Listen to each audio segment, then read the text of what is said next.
Acara pada Sidang pagi hari ini terbuka akan segera ujian dimulai. promosi doktor Pak Hari Purwoko di gedung Trisakti yang ada di Rawasari.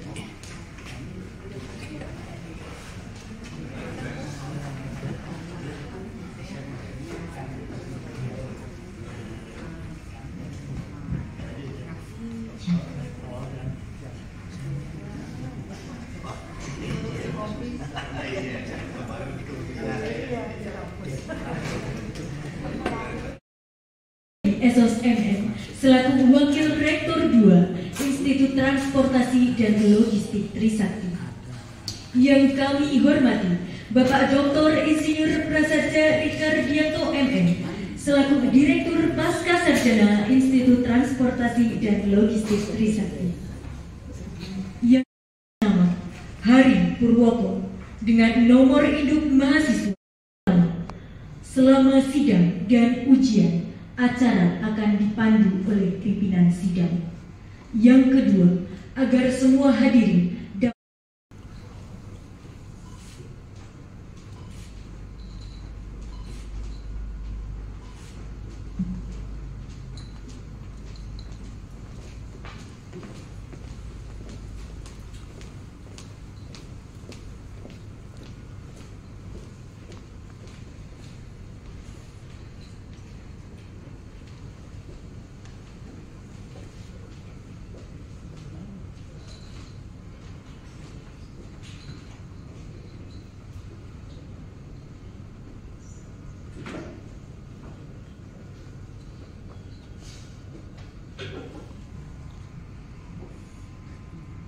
hadirin dimohon duduk kembali. Bapak Pelus untuk memasuki ruang sidang.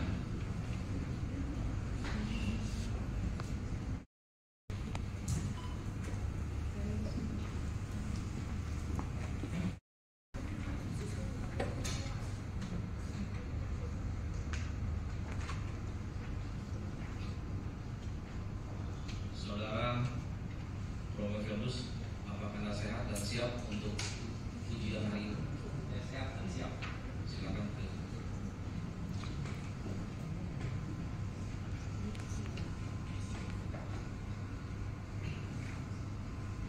Dewan Pengundi yang saya hormati, judul disertasi dari saudara Prof. adalah peningkatan kinerja freight forwarder dengan membangun kompetensi untuk menjalankan elemen transaksi customer service.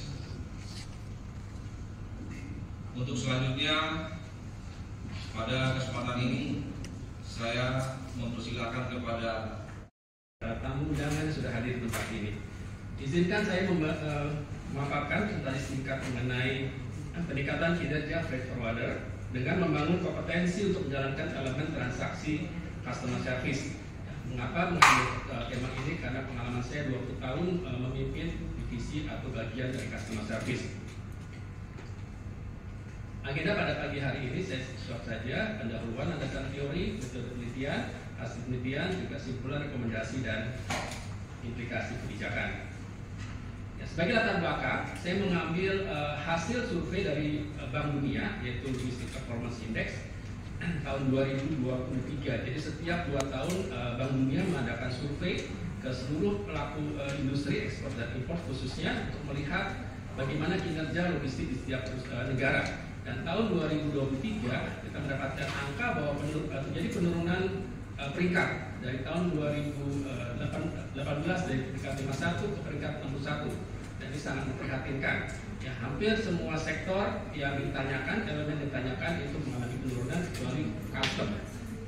Nah, bisa kita lihat dari latar belakang sebelah kanan, ada diagram, ada 6 parameter yang ditanyakan oleh Bank Dunia. Dari ke-6 itu boleh dibilang 5 di antaranya itu langsung berhubungan dengan perdagangan internasional, ya, di mana di sini terlihat peran dari freight forwarder yang menunjang perdagangan internasional. Jadi boleh dikatakan bahwa kinerja logistik Indonesia yang disurvei oleh Bank Dunia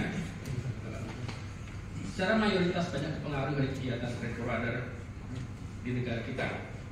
Beberapa fenomena yang saya catat di sini.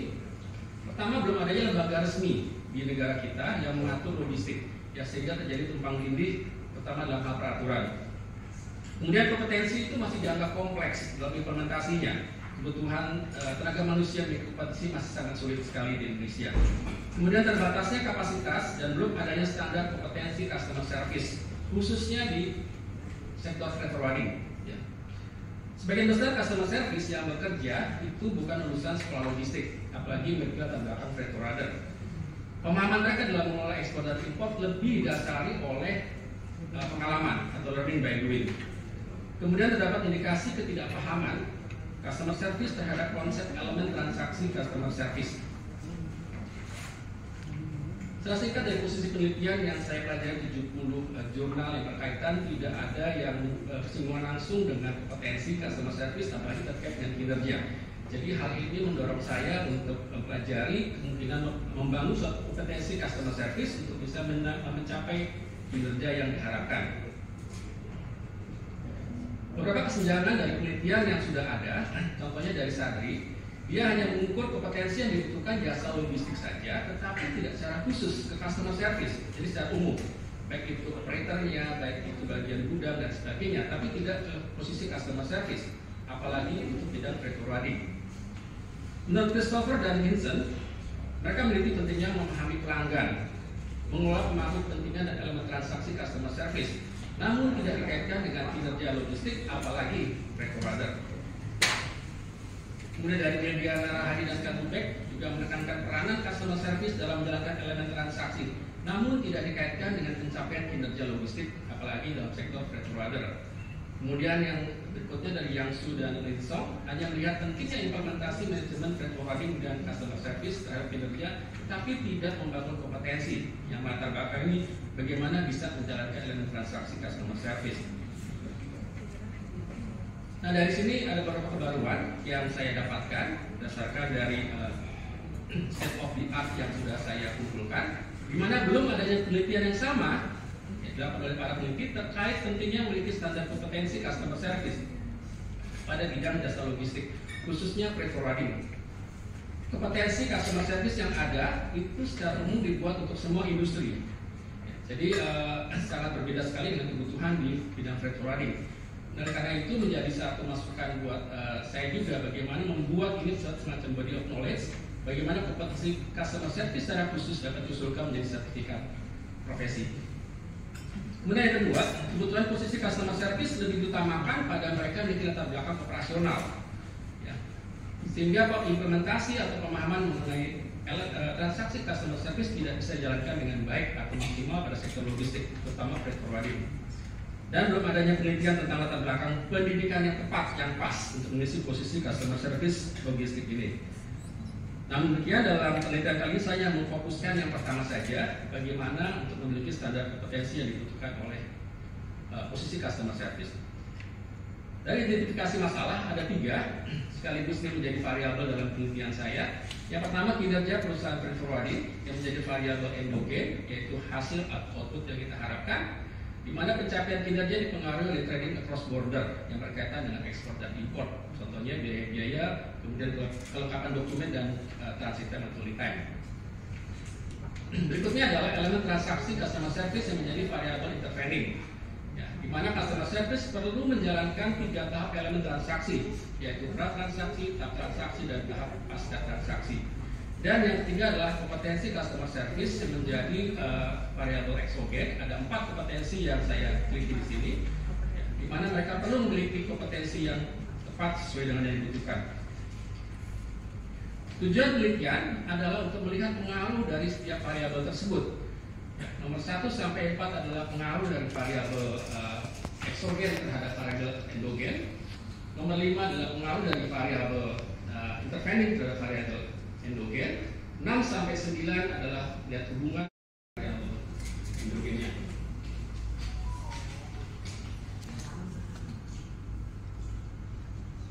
Dari metode penelitian, tempat yang dilakukan adalah saya mensurvei kepada perusahaan freight forwarding yang di Jakarta khususnya. Mengapa? Karena 60% ekspor melalui Jakarta dan 75% impor melalui Jakarta. Demikian juga dari survei LPI dalam Bank Dunia, dibilang sebagian besar pelaku industri ada di Jakarta. Metode pengumpulan datanya dari populasi 1514 nanti diperoleh 210 responden Februari di Jakarta, ditujukan kepada posisi supervisor dan manager. Mengapa? Karena mereka yang lebih memahami dan secara insight mereka bisa mendalami apa yang dibutuhkan oleh pelanggan. Teknik sampling ini adalah purposive non-probability sampling menggunakan area identified proportional random sampling. Ada 6 variabel yang diteliti dengan 35 indikator sebagai pertanyaan kuesioner terhadap 210 responden. Variabel yang diteliti adalah variabel eksogen, 4 kompetensi, intervening, elemen transaksi, dan variabel endogen yaitu kinerja freight forwarder. Ini menggunakan kuantitatif dengan explanatory research dan menggunakan STEM atau structural equation modeling analysis. Dari hasil penelitiannya, dari pertanyaan pada responden, kita bisa melihat semua rata-ratanya semuanya baik, dan yang paling sangat baik adalah untuk yang X2, di mana kompetensi keterampilan manajemen freight forwarding paling tinggi. Mengapa? Karena boleh dibilang sebagian besar customer service berasal dari operasional atau mereka juga masih merangkap operasional.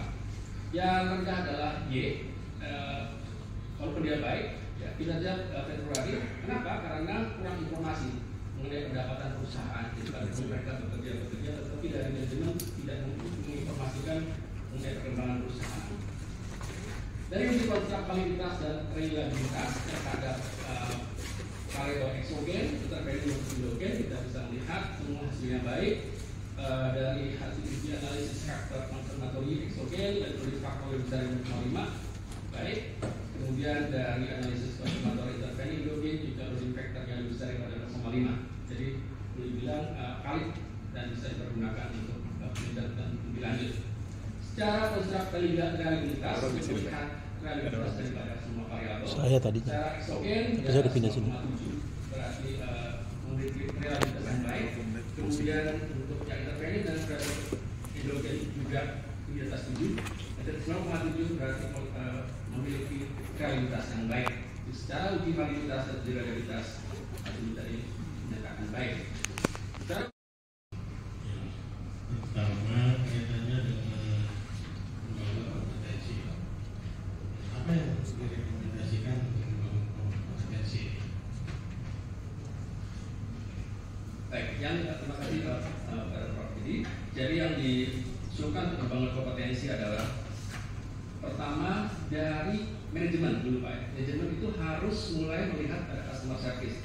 Ya, pengalaman yang saya lihat saat ini posisi customer service kurang diperhatikan dalam perusahaan. Mereka diperhatikan sales dan operasional. Padahal penghubung antara customer dengan operasional adalah customer service. Dan ternyata di sini adalah menjadi satu titik lemah, ya, di mana mereka jadi kesulitan menerjemahkan kemauan pelanggan kepada operasional. Nah, jadi untuk membangun kompetensi tersebut, saya merekomendasikan supaya pihak manajemen lebih banyak saat ini memfokuskan pada posisi dan peran dari customer service. Yang kedua kaitannya dengan kemaluan seperti itu. Biasanya seperti itu adalah kontribusi terhadap teori-teori yang ada. Apakah yang merevisi atau memperbaiki.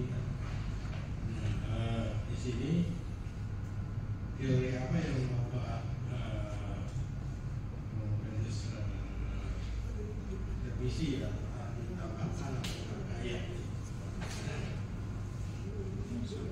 Ya tentunya ada, karena rata-rata dari penelitian yang sudah ada, yang saya kutip dari state of the art itu, paling banyak hanya 2 kompetensi saja yang dipelajari oleh peneliti terdahulu. Tapi itu tidak dikaitkan dengan elemen transaksi. Ya, pada elemen transaksi itu adalah unsur keseharian dari customer service dalam menjalankan pekerjaan mereka. Jadi contohnya dari paling lengkap adalah Vincent, itu paling banyak membahas masalah customer service, kemudian juga uang. Ya, itu khususnya yang uang ini di customer service freight forwarding. Tapi mereka ada banyak golongnya. Contohnya mengenai pemahaman pelanggan, stakeholder analysis, dan yang ketiga, pertanyaan Pak Ari, siap belum? ya. Ya, saya belum mendengar tadi. Tolong jelaskan kontribusi dari penelitian saudara. Silakan. Ya, baik, terima kasih Bu.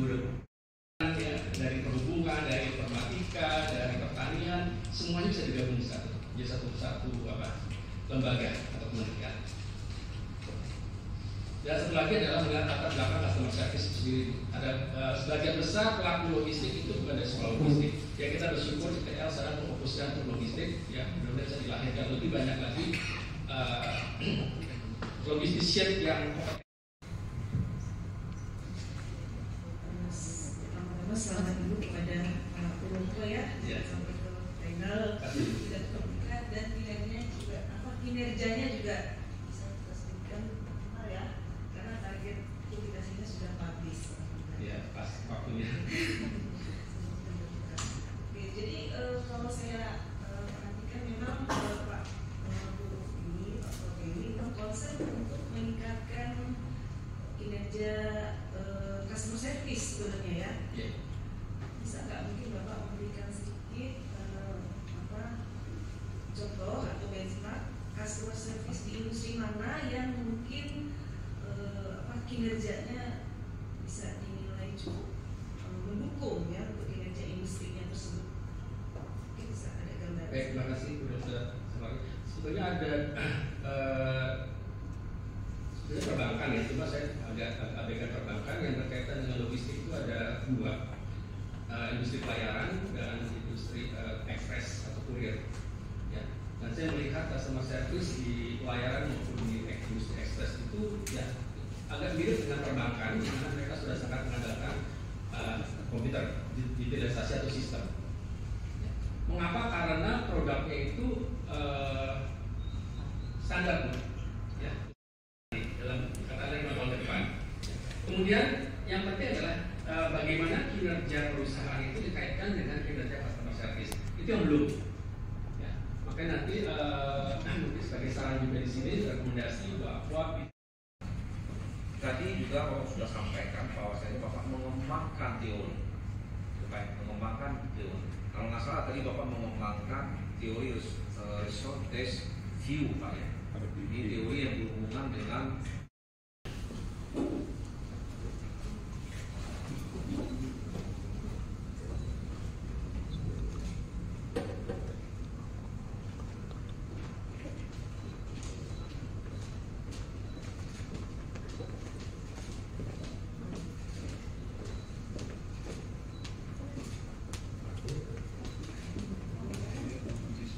hadirin dimohon duduk kembali.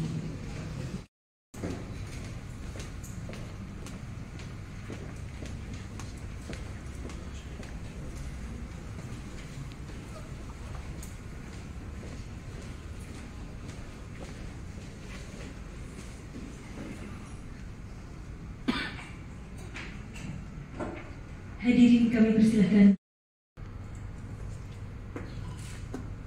setelah kami bersidang, maka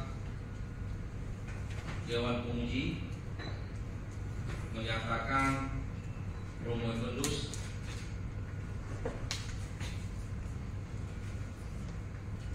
lulus.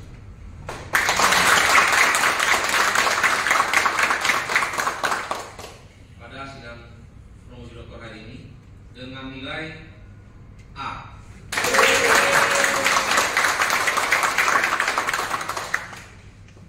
Selamat untuk Prof. Evendus. Setelah memperhatikan nilai mata kuliah, ujian kualifikasi, ujian proposal, ujian seminar hasil, ujian tertutup, dan hari ini ujian promosi doktor, maka saudara dinyatakan lulus sebagai doktor ilmu manajemen dengan kekasan transportasi yang kelima. Dengan demikian, saudara sekarang berhak menyandang gelar doktor. Dr. Ari Purwoko. Selanjutnya kami akan menyerahkan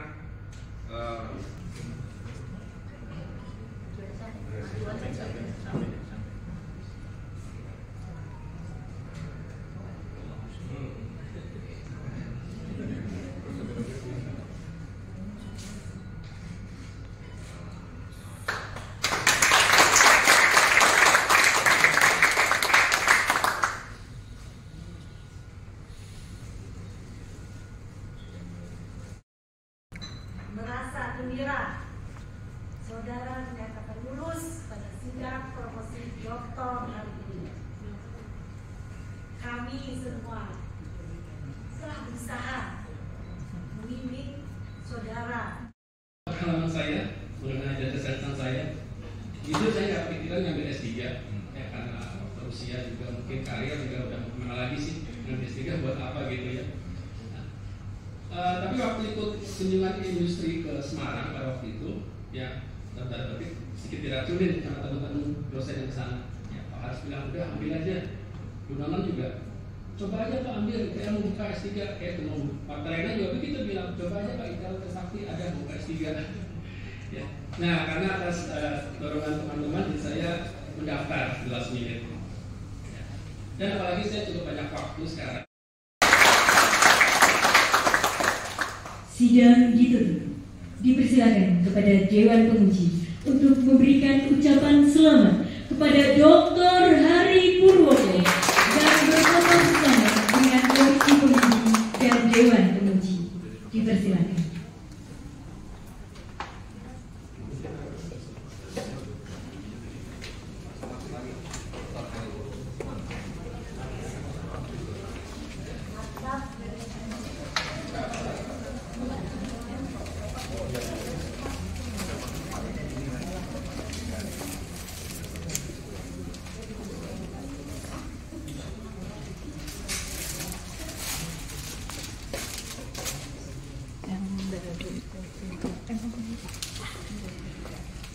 Selanjutnya, kami turut mengundang Bapak Dr. Juliater Simarmata dan Bapak Dr. Insinyur Prasaja Ricardiato MM beserta Ibu Dr. Marta Lena untuk turut.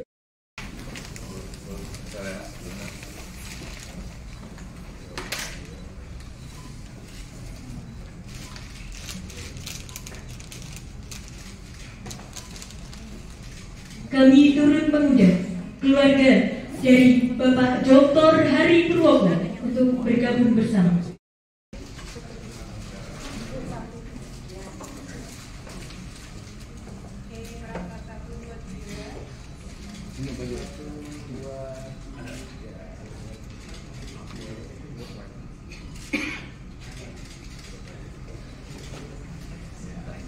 Tinggalkan ruang sidang. Terima kasih kami ucapkan kepada Ketua Sidang yang telah memimpin prosesi ujian promosi doktor pada hari ini. Dan terima kasih pula kami ucapkan kepada Komisi Ujian atas terselenggaranya ujian.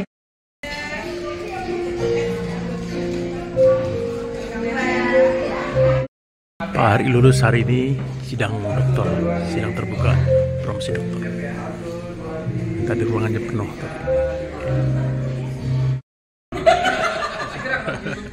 Ini dia satu angkatan. Oh iya satu angkatan ya? Iya angkatan. 7 orang. 1, 2, 3. 1, 2, 3.